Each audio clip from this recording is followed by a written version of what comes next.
I was going through Facebook today and I found this lovely and completely clueless article. Ontario Premier Kathleene Wynne is crushingly unpopular. But why? After presiding over such problematic issues as the sale of Hydro One, approval of Kathleene Wynne dipped to an all-time low last year, Judith Timpson writes. In the past few weeks, we've seen images of embattled Ontario Liberal Premier Kathleene Wynne doing all she can to be visible, relatable, and yes, very likable. Yes, she's been doing all she can to pander and get votes.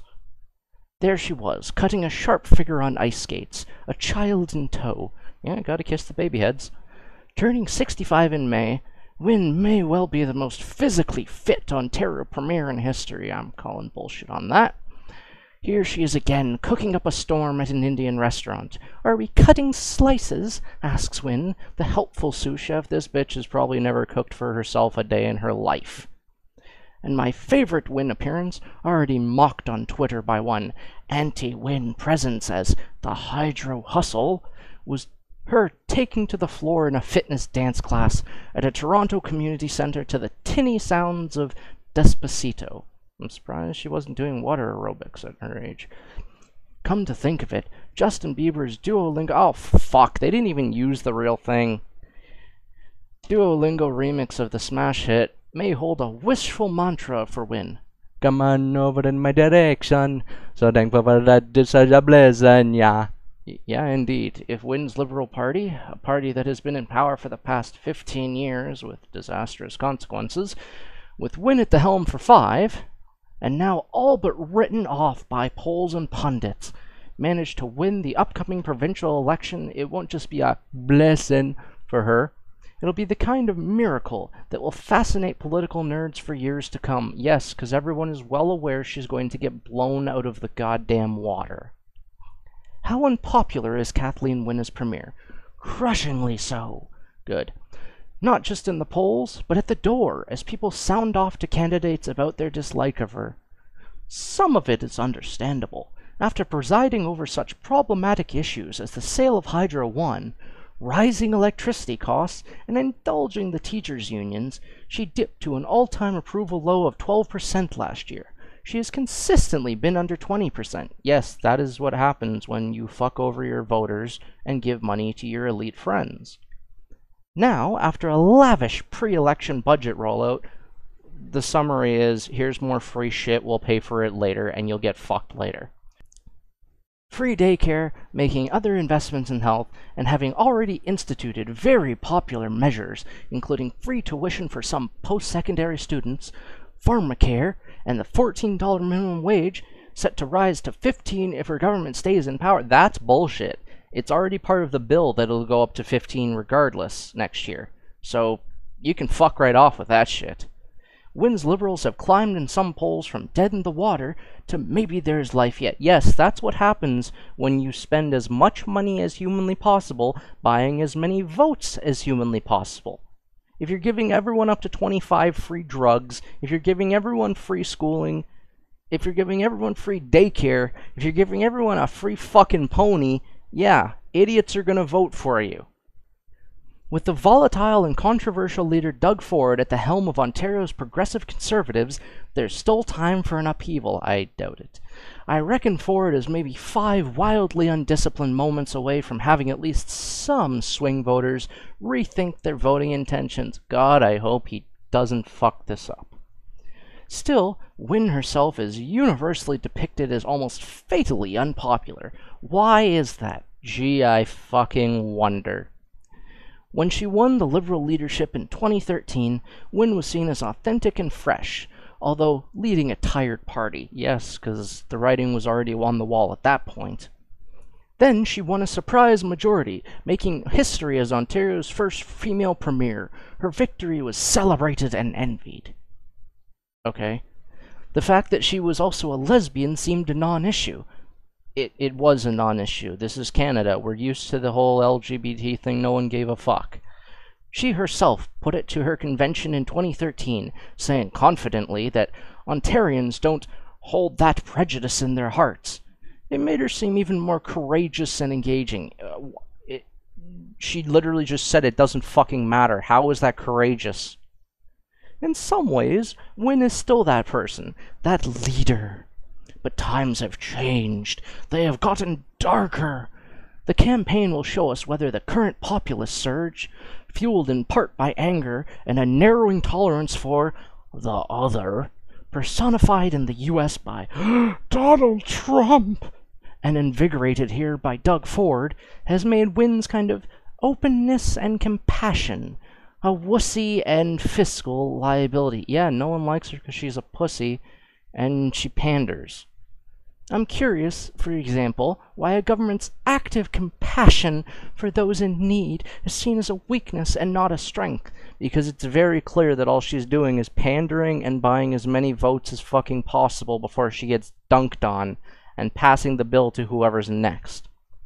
Wynne recently said the June 7th election will present the clearest, starkest choice in this province's history. It's a choice between care or cuts. It's a choice between if you want people to live off the fucking government welfare or if you want a survivable economy with jobs and people living on their own 2 fucking feet. What she doesn't often say is that she's up against something almost unbeatable in politics, a yearning for a change in government. Yes, because she fucked up and continues to do so, and she realizes that vote buying is her only goddamn chance. And of course, she's up against that pervasive personal animosity. I'm not yet prepared to say this dislike is the result of the kind of deep misogyny that Hillary Clinton faced in her potential leadership defeat by Trump. There is, after all, another contender, NDP's Andrea Horwath, 2 women, both strong progressives, and 1 man. Let's see what shakes down in the voting booth. See, you just said right there, it doesn't fucking matter that she's a woman. It even before you said, it doesn't fucking matter that she's a lesbian. No one cares about that shit. It's her piss-poor leadership, wasting of money, pandering, and blatant vote buying that people are pissed off at.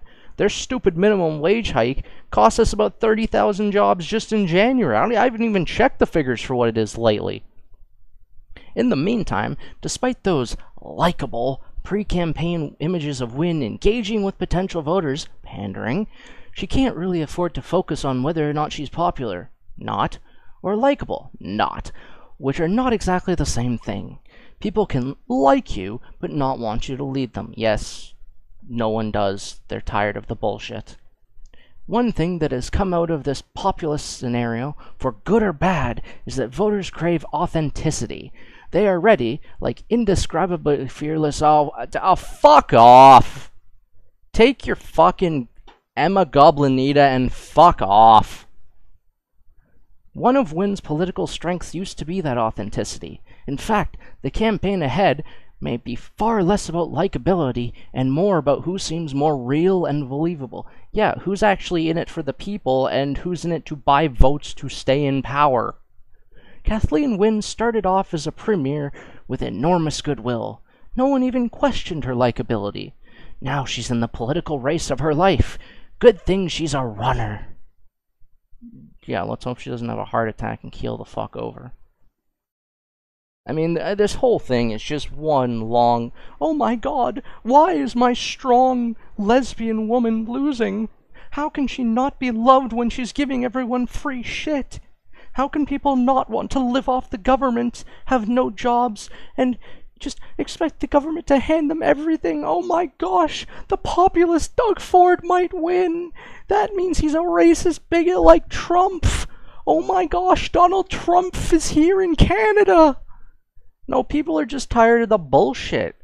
It's been years of just being a fucking bankrupt economy, killing jobs, crushing small business. I mean, the minimum wage hike, they went from 11-something to $14 literally overnight at the end of December.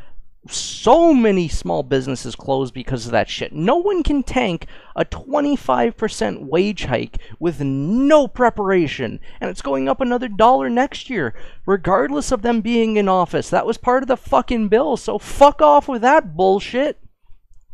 Free daycare, free drugs, free tuition, Free this, free that. Pretty soon they're gonna roll out the free fucking ponies. I mean, she is blatantly buying as many votes as she can because she knows the ship has sailed, people are tired of the bullshit, and she's getting blown out of the fucking water come June, July, I can't remember what it is. Come this year, come election time. You look at the rallies, I mean, Wynne held a conference, it was supposed to be a town hall. I think the first 2 rows of seats were filled, like less than 1,000 people easy. Doug Ford goes literally anywhere in Ontario. Fucking venue is full. Full.